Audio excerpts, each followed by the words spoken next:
Om Swastiastu. Keberadaan Brahmana Pasuruan. Brahmana Pasuruan adalah keturunan Dangyang Nirarta dari hasil perkawinannya dengan Dyah Sangawati, putri Dangyang Panawasikan. Perkawinan itu dilakukan setelah Dangyang Nirarta pindah dari Daha ke Pasuruan. Dari hasil perkawinannya di Pasuruan, Dangyang Nirarta menurunkan 4 orang putra, yaitu Ide Kulon, Ide Wetan, Ide Lor, dan Ide Ler. Keempat putra Dangyang Nirarta itu kemudian masing-masing menurunkan keturunan.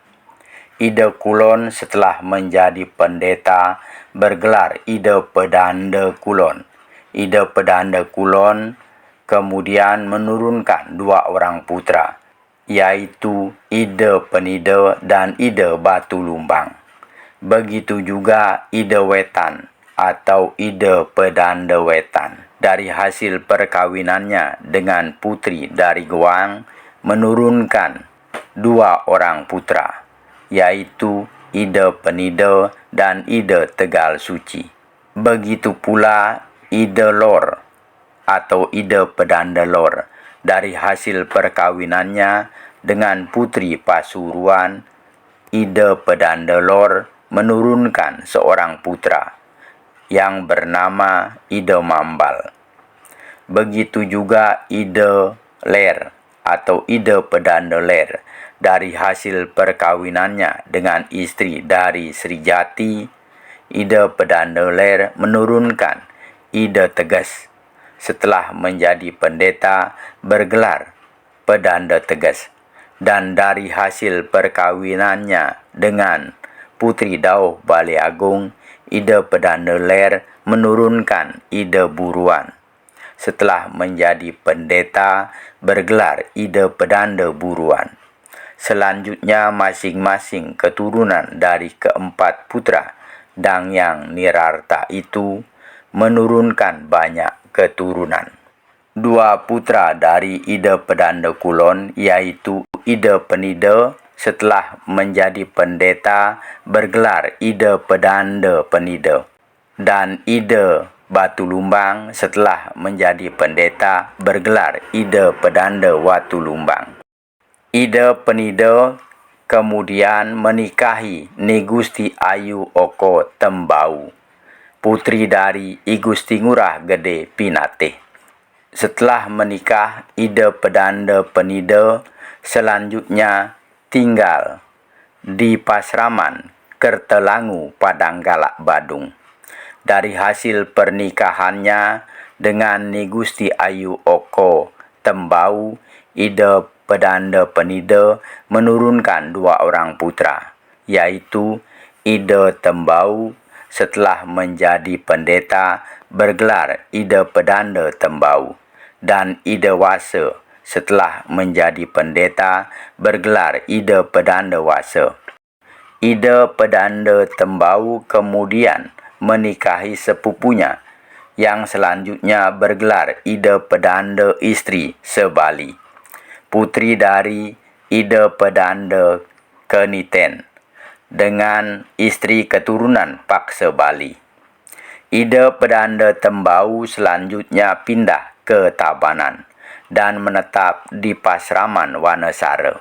Ide Pedanda Tembau selanjutnya dikenal juga dengan sebutan Ide Pedanda Sakti Wanasara.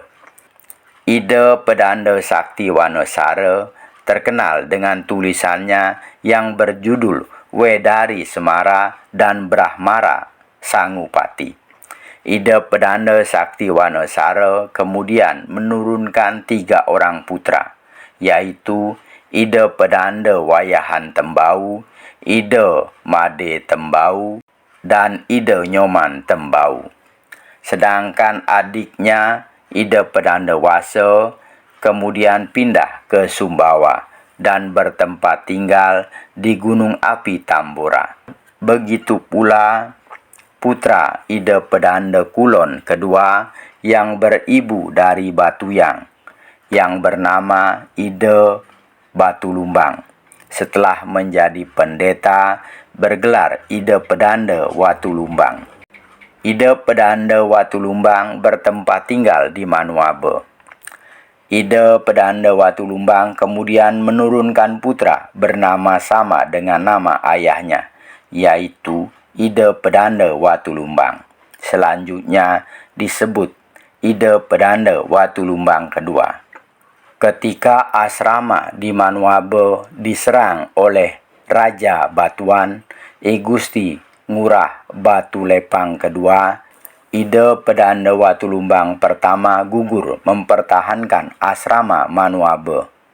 Sedangkan putranya Ida Pedanda Watu Lumbang kedua mengungsi ke suatu daerah yang kemudian daerah itu dikenal dengan nama Dusun Batu Lumbang. Ida Pedanda Watu Lumbang kedua memiliki seorang putra yang namanya sama dengan nama orang tuanya, yaitu Ida Pedanda Watu Lumbang. Selanjutnya dikenal dengan sebutan Ida Pedanda Watu Lumbang ketiga. Sebelum terjadinya serangan terhadap Dusun Watu Lumbang, Ida Pedanda Watu Lumbang kedua menyuruh putranya Ida Pedanda Watu Lumbang ketiga pergi ke arah barat. Daerah itu kemudian dikenal dengan nama Desa Cau sekarang.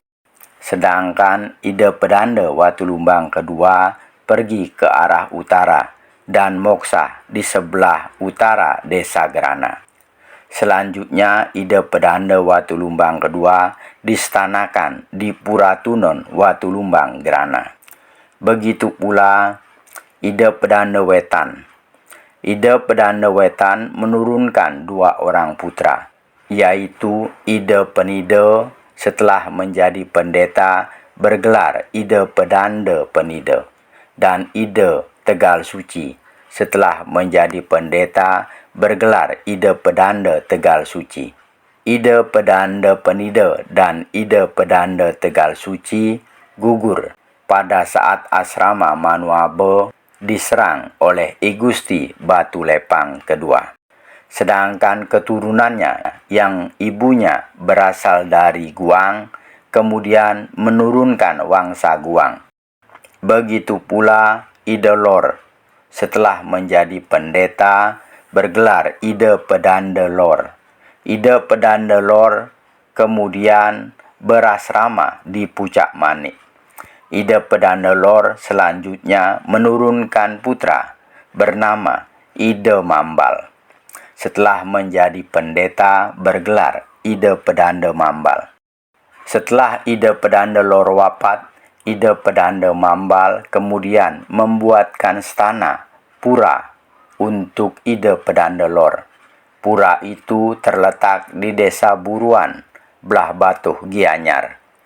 Pura itu selanjutnya dikenal dengan nama Pura Pucak Bukit Manik, yang puja walinya diadakan setiap hari Purnamaning Kapat. Ida Pedanda Mambal kemudian menurunkan seorang putra, yaitu Ida Pedanda Singarse. Ida Pedanda Singarse menurunkan 3 orang putra, yaitu Ida Siangan, Ida Sidemen, dan Ida Bukit. Ida Siangan setelah menjadi pendeta kemudian bergelar Ida Pedanda Siangan. Ida Pedanda Siangan selanjutnya bertempat tinggal di Sidemen. Putra kedua yaitu Ida Sidemen setelah menjadi pendeta bergelar Ida Pedanda Sidemen. Ida Pedanda Sidemen dikenal juga dengan nama Ida Pedanda Sekaton. Ida Pedanda Sekaton itulah yang membangun Pura Sekaton di Singarse, Sidemen, yang puja walinya diadakan setiap hari Purnama Kapat. Dan putra ketiga yaitu Ida Bukit setelah menjadi pendeta bergelar Ida Pedanda Bukit. Ida Pedanda Bukit menurunkan Brahmana di Bukit Catu dan Ida Pedanda Penatih yang menurunkan Brahmana di Sibetan dan Juwok Manis. Begitu juga Ida Ler setelah menjadi pendeta bergelar Ida Pedanda Ler. Ida Pedanda Ler memiliki 2 orang istri. Dari pernikahannya dengan istri dari Sri Jati, Ida Pedanda Ler menurunkan Ida Tegas setelah menjadi pendeta bergelar Ida Pedanda Tegas. Dan dari pernikahannya dengan Putri Dauh Balai Agung, Ida Pedanda Ler menurunkan putra bernama Ida Buruan setelah menjadi pendeta bergelar Ida Pedanda Buruan. Ida Pedanda Buruan kemudian dikenal dengan sebutan Ida Pedanda Sakti Manuabo. Ida Pedanda Tegas kemudian menurunkan Ida Pedanda Tegep. Sedangkan Ida Buruan di samping adalah cucu Dangyang Nirarta, juga merupakan cucu I Gusti Ngurah Dauh Balai Agung, penyarikan dalam Watu Renggong.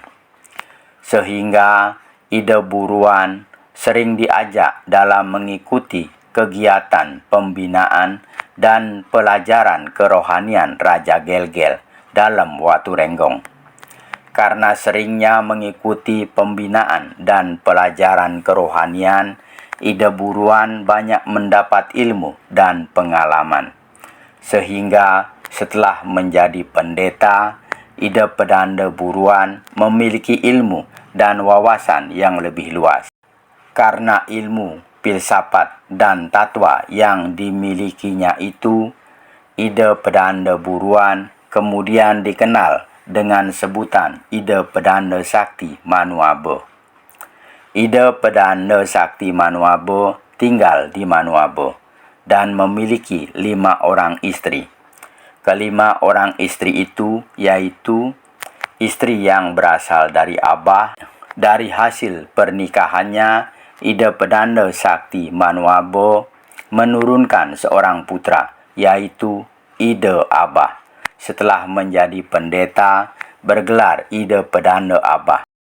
Dari istri yang berasal dari Kutuh Gianyar, Ida Pedanda Sakti Manuabo menurunkan 4 orang putra, yaitu Ida Pedanda Kutuh, Ida Pedanda Wayan Karang, Ida Pedanda Nyoman Karang, dan Ida Pedanda Ketut Karang.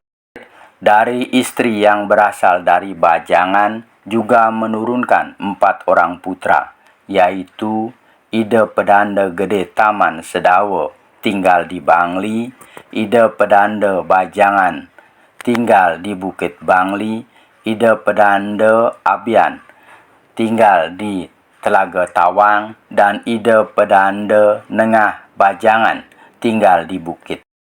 Dari putri keturunan Gajah Para yang berasal dari Tianyar, Ida Pedanda Sakti Manuabo menurunkan 3 orang putra, yaitu Ida Pedanda Wayahan Tianyar, Ida Pedanda Nengah Tianyar, dan Ida Pedanda Ketut Tianyar. Dan dari istri yang bernama Denden Sari, istri yang berasal dari Sumbawa, Ida Pedanda Sakti Manuabo menurunkan seorang putra, yaitu Ida Raden. Itulah cerita mengenai keberadaan Brahmana Pasuruan di Bali. Cerita itu saya olah dari berbagai sumber, di antaranya dari Babat Sang Brahmana Catur, transkrip Koleksi Gedung Kertya Singaraja, nomor 5A 273/4. Semoga ada manfaatnya. Apabila ada penyampaian yang kurang berkenan, mohon dimaafkan. Saya akhiri dengan menghaturkan Parama Santi. Om Santi, Santi, Santi Om. Terima kasih.